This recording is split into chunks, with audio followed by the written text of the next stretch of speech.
राजेश कुमार, नाई ग्राम हासलसर, राजस्थान डिस्ट्रिक्ट झुंझुनू का रहने वाला हूँ।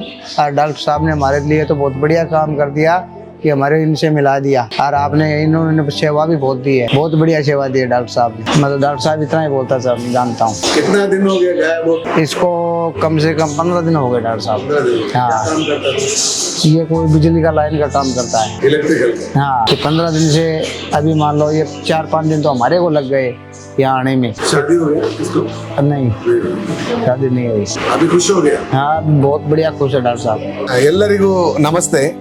ಮೇ 16ನೇ ತಾರೀಕಿನಂದು 2026 ಇದೇ ತಿಂಗಳು ಕಾಸರಗೋಡಿನ ಪೊಲೀಸರು ಒಬ್ಬ ಸಹೋದರನನ್ನು ತುಂಬಾ ಭಯಾನಕ ಸ್ಥಿತಿಯಲ್ಲಿ, ಅಂದ್ರೆ ಮಾನಸಿಕ ಅಸ್ವಸ್ಥತೆಗೊಳಗೊಂಡು ವಿಪರೀತವಾಗಿ ಬೇರೆ ಬೇರೆ ವರ್ತನೆಗಳನ್ನು ಮಾಡುತ್ತಾ ಜನರಿಗೆ ಉಪಟಳವು ಮಾಡ್ತಾ ಇದ್ದಾಗ ರೈಲ್ವೆ ನಿಲ್ದಾಣದಿಂದ ಅವನ್ನು ಕಟ್ಟಿ ಹಾಕಿ ಸ್ನೇಹಾಲಯಕ್ಕೆ ಕರೆತರ್ತಾರೆ. ಮಾನಸಿಕ ಖಿನ್ನತೆಗೊಳಗಾಗಿರ್ತಾರೆ. ನಾವು ಕೂಡಲೇ ಕಾರ್ಯಪ್ರವೃತ್ತರಾಗಿ ಸೂಕ್ತ ಚಿಕಿತ್ಸೆಯನ್ನು ನೀಡಿ ಮಾನಸಿಕ ವೈದ್ಯರಿಗೆ ತೋರಿಸಿ 2-3 ದಿವಸಗಳಲ್ಲಿ ಅವರಿಗೆ ಮರಳಿ ಅವರ ಜ್ಞಾನ ಬರ್ತದೆ. ಆಮೇಲೆ ಮಾನಸಿಕ ಖಿನ್ನತೆ ಕಡಿಮೆ ಆಗ್ತದೆ. ಆಮೇಲೆ ಅವರ ವಿಳಾಸವನ್ನು ಅವರು ಹೇಳ್ತಾರೆ. ನಾವು ವಿಳಾಸವನ್ನು ಅವರ ಪತ್ತೆ ಹಚ್ಚಿ ದೂರದ ರಾಜಸ್ಥಾನದಿಂದ ನಮ್ಮ ಗಣೇಶನವರ ಅಣ್ಣ ಹಾಗೂ ಅವರ ಅಕ್ಕನ ಮಗ ಇವತ್ತು ಬಂದಿರ್ತಾರೆ. ನಮಗೆಲ್ಲ ತುಂಬಾ ಸಂತೋಷ.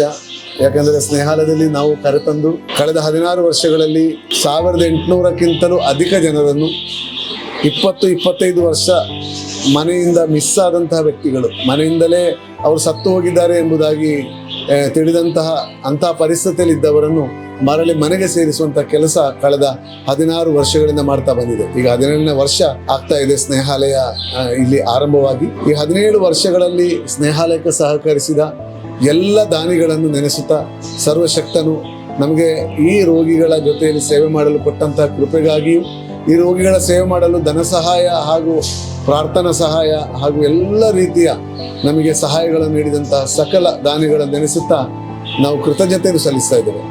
ಯಾಕೆಂದರೆ ನಮ್ಮಿಂದ ಈ ಕೆಲಸ ಸಾಧ್ಯವಿಲ್ಲ, ಎಲ್ಲರ ಸಹಕಾರದಿಂದ ಈ ಕೆಲಸ ಸಾಧ್ಯವಾಗಿದೆ. ಅದೇ ಕಾರಣ ಇವರು ಇವತ್ತು ಮರಳಿ ರಾಜಸ್ಥಾನಕ್ಕೆ ಸೇರಿಸುವಾಗ ನಿಮ್ಮೆಲ್ಲರ ಪ್ರಾರ್ಥನೆ ಅವರಿಗೆ ಇರಲಿ ಎಂಬುದಾಗಿ ಪ್ರಾರ್ಥಿಸುತ್ತಾ, ಸರ್ವೇ ಜನ ಸುಖಿನೋ ಭವಂತು.